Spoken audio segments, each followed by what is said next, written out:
Hello, everyone. Thanks so much for joining me here today as we get to talk about one of my favorite subjects, comic books. My name is Jose. I love comic books. I love talking about them. I love sharing them with you. Feel free to follow me on social media if you would like. Links are in the description below. I've also posted a link to the Marvel fan site that'll have plot synopsis and character bios for this issue. We are continuing Kitty Pryde and Wolverine. Number 2 from 1984. Here we have pretty good cover, I think. Al Milgrom is the artist. Al Milgrom is a better inker than a penciler, but hey, he is a serviceable, and I do love his thick brush lines. He's just not a excuse me. He's just not a dynamic penciler. So he's serviceable, but I would love if he had the dynamics. I think he would have been an even more popular. So we are continuing here. Kitty Pryde went to Japan following her dad, and this issue, like the first issue, is sort of narrated by her. So, uh, Terror is the title here.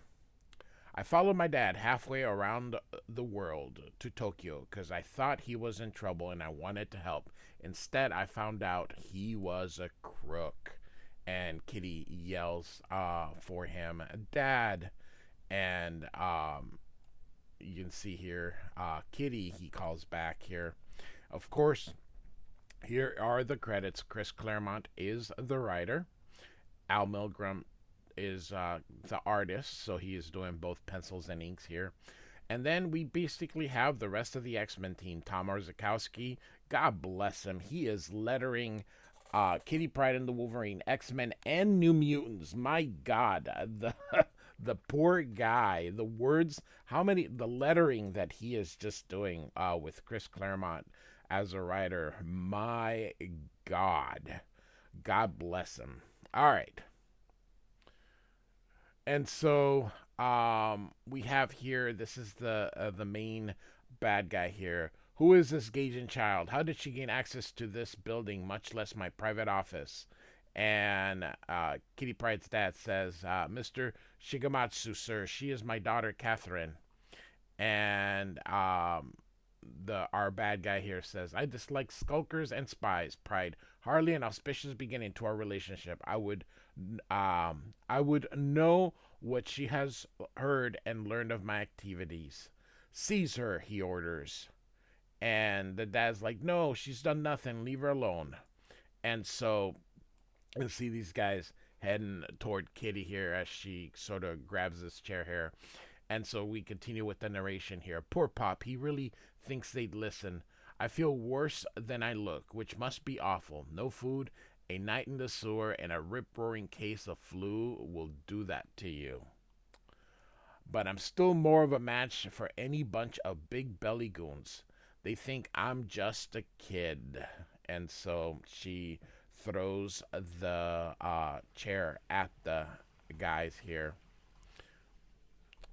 They don't know I'm a mutant, one of the uncanny X-Men, taught how to fight by one of my teammates, probably the sneakiest, scariest guy there. Wolverine, bona fide heroine, that is me. Um, so this story takes place during the time that Kitty Pryde took a leave of absence from the X-Men. So, um, I do have several playlists. I have an X-Men playlist. I have a New Mutants playlist. I have an X Universe playlist. I have a Wolverine playlist. So feel free to check them out if you feel you've missed anything. Um, I've saved the world, been to the far side of the universe as she kind of hops to it. Had my heart broken as she hits the main bad guy. This scraps a welcome opportunity to burn off some anger. To tell the truth, though, I didn't realize I had so much in me. So, all right. So, we're going to see here that Kitty's running out, and the dad's like, Kitty, wait, let me explain. And then they're trying to help the guy here, and the main bad says, Ogun, why didn't you stop her? And he says, I am not of your bodyguard, Shikematsu. Do not make the mistake of dressing me as such. And the bad guy says, my apologies, Ogun-sama, but the girl must be found. And the Ogun says, I will deal with her. In fact, you may consider her life full payment for the services I have rendered you. So, all right, Kitty Pryde, that is all. By all means, my friend, take her with my blessing. You are too kind, my lord Oyabun. And he's like, what's going on? I heard Kitty's name mentioned. What are you saying, Ogun? Tell me. Stay away from my daughter. She's not part of this. And so he's running toward it. This is what I mean by he's just not dynamic in his penciling. Again, it's serviceable, but it's just not too dynamic. I love his inking. I think Al Milgrom is one of the best inkers out there, but he's just not very dynamic with his pencils. And so the Ogun says, do not struggle, Carmen. You'll only make things worse, as he grabs him by the wrist here. I warned you, silly man. Does this hurt? He's like, yes, splendid. I trust then I have your complete and undivided attention. Heed my words. Your child is as sorry. Your child is as one dead. She is mine now and lost to you forever. Seek her out, interfere in any way by accident or design, and your destruction will be as terrible as it is certain. Do we understand each other? And Carmen Pryde is like, yes. So, all right. So Kitty is going to be falling through here. This lady faints here. So this is a nice part here. I'm not going to sort of read the exposition here. She wishes she never came to Japan and found out about her dad here. So she gets down, sees the lobby is crawling with the guards here. So she keeps going here. And so once she gets down, she goes, she doesn't know what to do and thinks, the only person I can turn to is Lady Mariko, Wolverine's lover. And she goes, I have to reach her. Trouble is, I'm having a hard time just staying on my feet. And you can see her sweating here. So, all right. And of course, she's not feeling very well here. And so here comes the Ogun. And he lands. I love the mask there. And throws some kind of a dust at her. And she falls. So, and so we're at JFK in New York now. And Wolverine is going through security here. This is 80s security, so it was just metal detectors.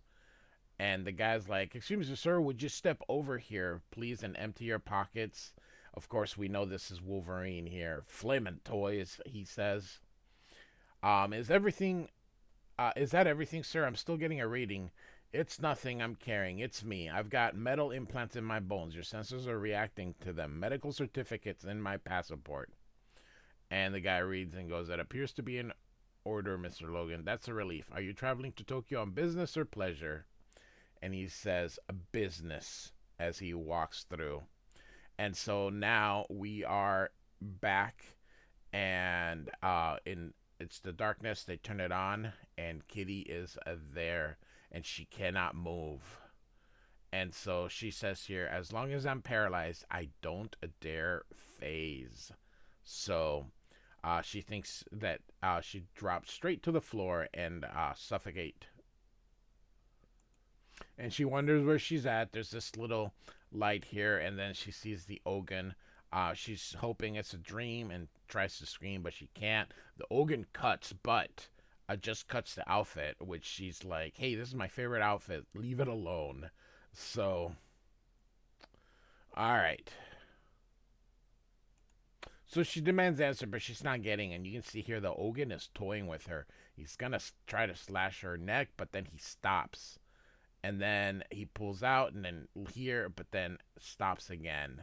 So she drops, and then he cuts her hair with the blade. So, um, and she gets short hair for a little bit, but then eventually she grows it out when we get to the Shadow Cat part. And she realizes he's taking me out piece by piece. Um, so that's a pretty cool. This is pretty cool. Uh, imagery here. So and so she's like, Dad, Mother, he won't know. He won't know. No one ever. No one will ever know. I'll be strong. I won't let him see how scared I am. Will it hurt? Because she thinks she's gonna kill her.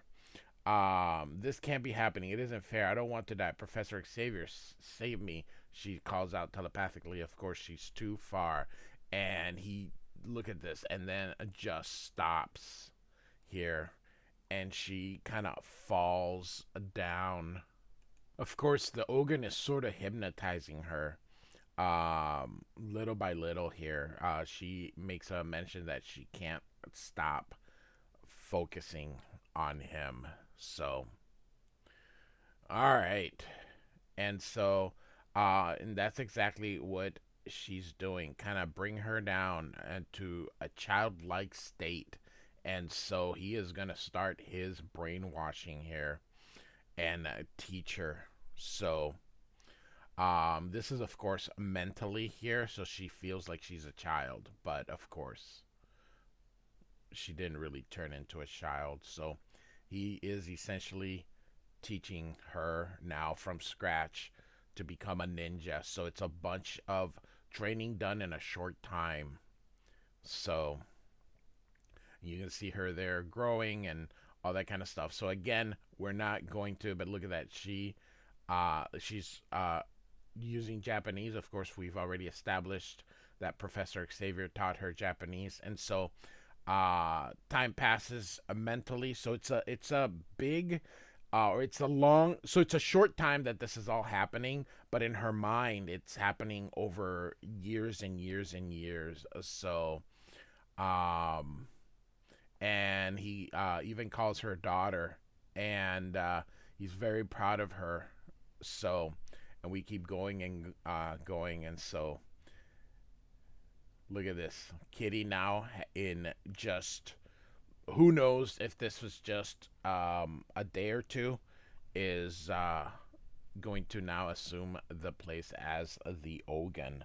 So that was pretty cool. That was a good way for Chris Claremont. So, all right. So I'm a sucker for vertical panels, and so nice one here. And so the Shigematsu comes in, and the lights won't turn on, and so his bodyguards come out, and even in gents, so we know this is Wolverine here. And he's like, an intruder, remove him. So they shoot and shoot, and suddenly you hear the thump. Did we hit him? I don't know. Can't see, but how could we have missed? And very easy, bub. And you can see the claws coming out, and he just um, guts them here. And so he's like, beg your pardon, ladies. Shigematsu-san and me got private business to discuss. Of course, they're also bodyguards. You can see they jumped here. Again, not very dynamic, but hey.